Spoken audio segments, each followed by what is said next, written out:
All right, let's get some hands-on with Docker itself. So the very first thing which I'm going to do here is I'm going to come here and click on this Docker icon and right click on that, and then I will click on this learn option, right? So let's get started from the Docker tutorial itself being provided by Docker itself, right? So this has opened this new window. As you can see, my profile has been taken here, Rahul Sahay 19. So let's say you have something created with Docker Hub. So that will be taken by your that Learn portal itself. Because and before that, you need to obviously log in with your Docker Hub ID here. So let me just show you that. So once you come here, right, so this is the place where you can come here and log in with your Docker Hub ID. So once you are in here, that means that is your profile is up and ready uh, for any kind of pull and push if you want to push any local images to Docker Hub. So now this screen says like you can get started with Docker in just few steps, and that's the estimated time is 2 minutes.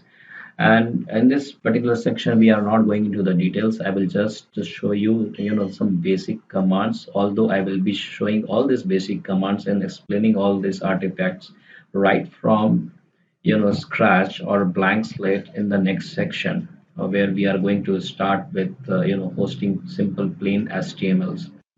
So don't get overwhelmed with the commands which is being provided here. There are two ways of doing this. Either you can start with that embedded, console in here with this start command, or you can just skip this tutorial and just follow the command as given in this screen, and you can just execute this in your any of this command prompt. So let's say I'm using commander. You can use PowerShell command prompt, or maybe Bash shell, whatever you feel free to use. So you can use that. Now, having said that, let's get started and let's click on this start button. So once you clicked on this start button, as you can see, it has taken me into the C users Rahul S, which is the profile wherein set.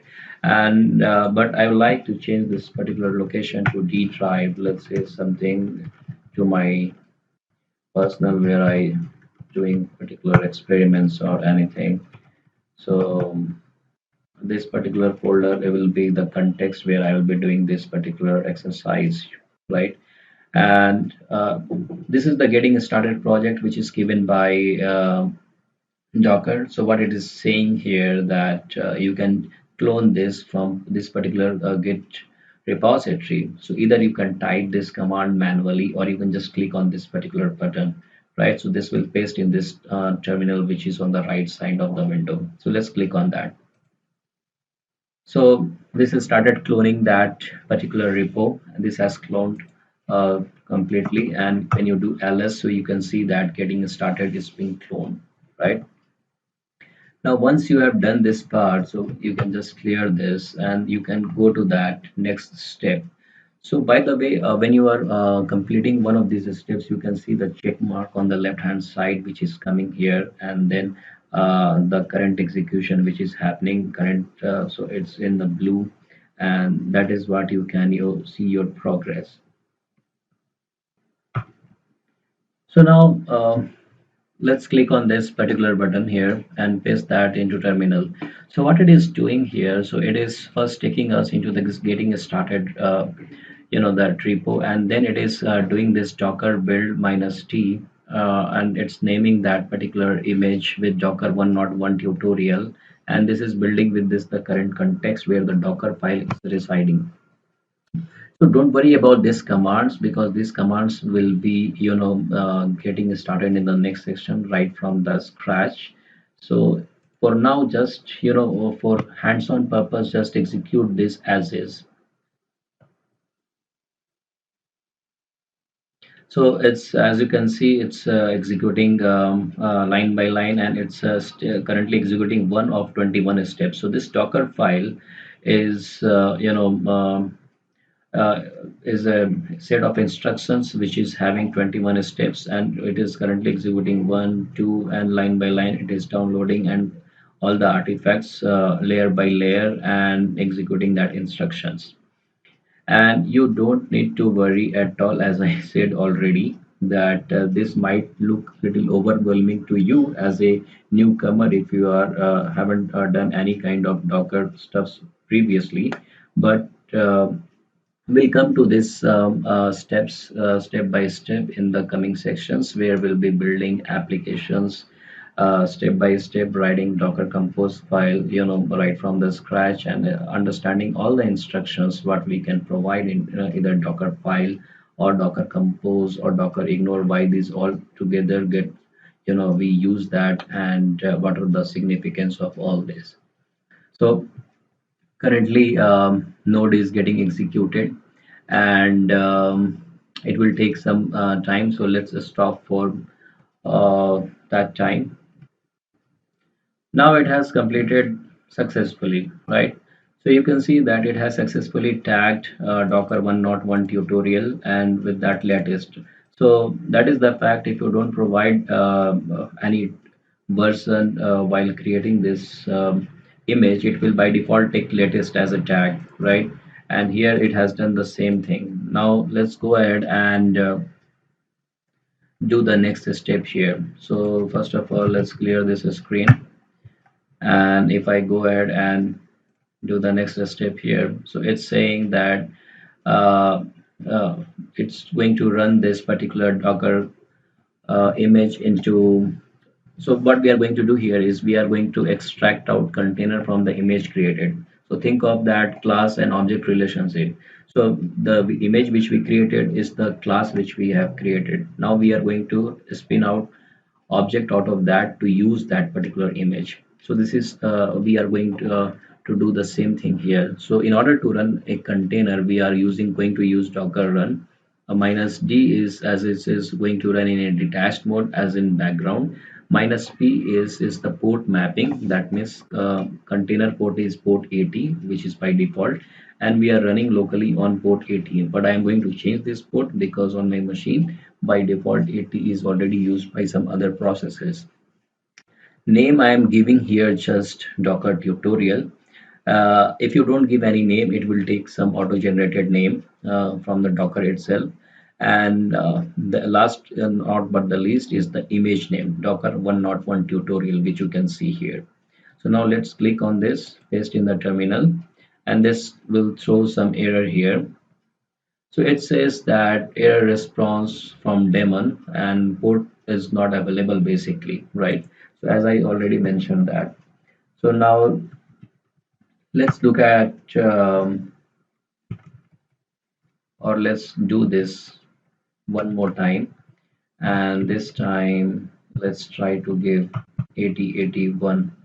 And before doing that, what I wanted to do is whether it has created any active or inactive containers which got exited. So it's good to check that. So you can see that when I did docker ps minus a, so it did create one of the containers and which got created, and this has tagged with this one id. So if I'm just going to use this again with port 8081, it is not going to allow me.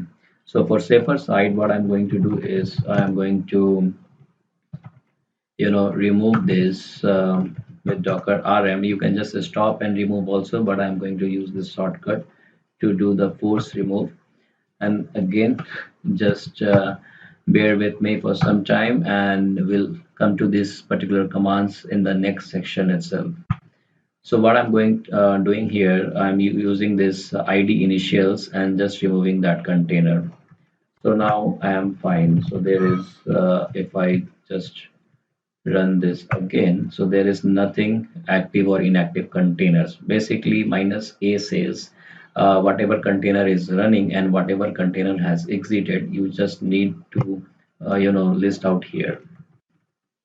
Now let's go ahead and run this command here. Let's come ahead, and on your machine I'm going to map it with 8081. So let's say, let's try this. So, what it has done, it has started successfully, and the reasoning behind it has printed SHA number here, and this SHA number is the indication that your container is started successfully. So when you do Docker PS here, which is nothing but listing all running containers, you can see the ID here that it has successfully running, and it's running on port 8081, which we mapped just now, and the name it has taken Docker tutorial. So let's go ahead and see that in browser.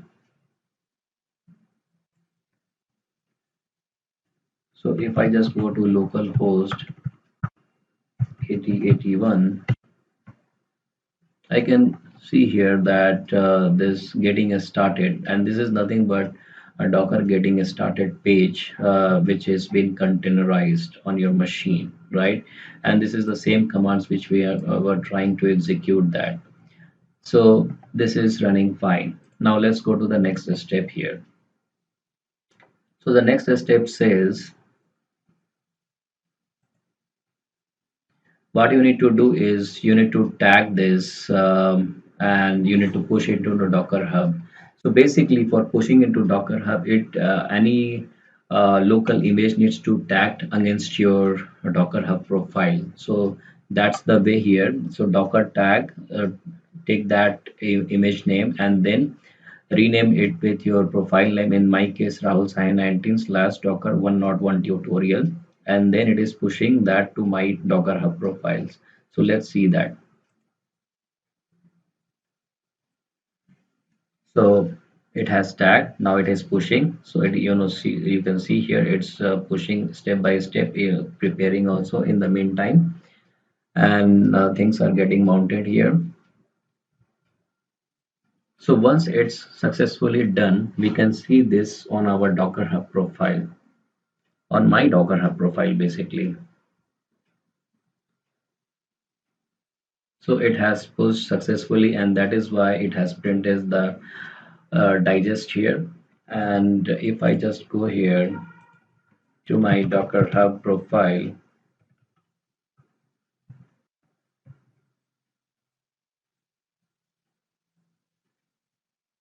I can see here that Rahul Saya 19 Docker 101 tutorial is just being posted, and I can use these commands, to take it onto my local machine. So tags, I don't have any. I just have the latest. So you don't have to specify anything to download that. You can just say Docker pull browse 19 slash Docker 101 tutorial, and this will pull down onto your local machine. I hope you have liked this particular section where we just started with some bare bones of Docker and containers. So in the next section, we are going to start from the scratch, and very first thing which we are going to discuss is how to get started with let's say a simple HTML files and then the complex HTML files and hosting that inside containers.